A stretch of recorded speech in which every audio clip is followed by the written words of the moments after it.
The Great Emu War.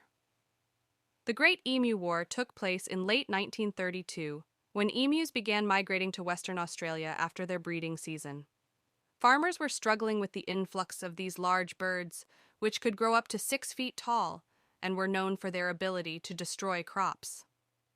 The government initially tried to address the issue with a series of military operations. The first two attempts involved deploying soldiers with machine guns to the area. However, the emus exhibited unexpected behavior. They often split into small groups, making them difficult to target. During one of the first engagements, soldiers fired 10,000 rounds, but only managed to kill about 900 emus. The emus' agility and speed became legendary, and their ability to quickly regroup rendered the military's efforts largely futile. After several failed attempts and much embarrassment, the government eventually withdrew the troops and decided to leave the emus alone, marking a humorous failure in military history. The Phantom Time Hypothesis. Heribert Illig's Phantom Time Hypothesis suggests that the historical narrative of the early Middle Ages is largely a construct.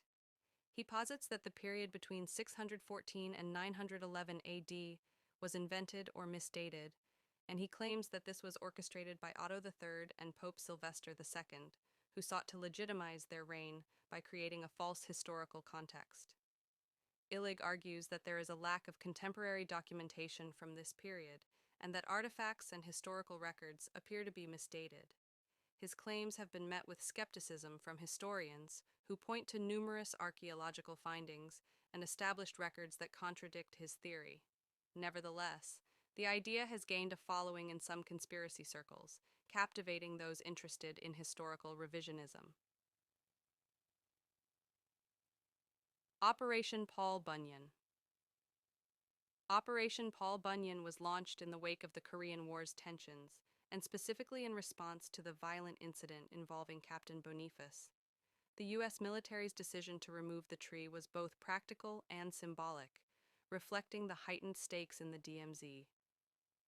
The operation took place on August 21, 1976. The U.S. forces gathered significant military resources, including an estimated 2,000 troops, vehicles, and helicopters for aerial support. In a highly publicized show of force, they utilized chainsaws and heavy machinery to cut down the tree, which was more of a symbolic act than a strategic necessity. In addition to removing the tree, the operation was designed to demonstrate U.S. resolve in the face of North Korean aggression. The event was closely watched by North Korean forces, and it successfully drew attention to the precarious situation at the DMZ. The tree was cut down, and its remnants were used to create a memorial, humorously reinforcing the over-the-top nature of the operation. These stories illustrate how history can be punctuated by oddities and dramatic twists, often leading to lessons learned in unexpected ways.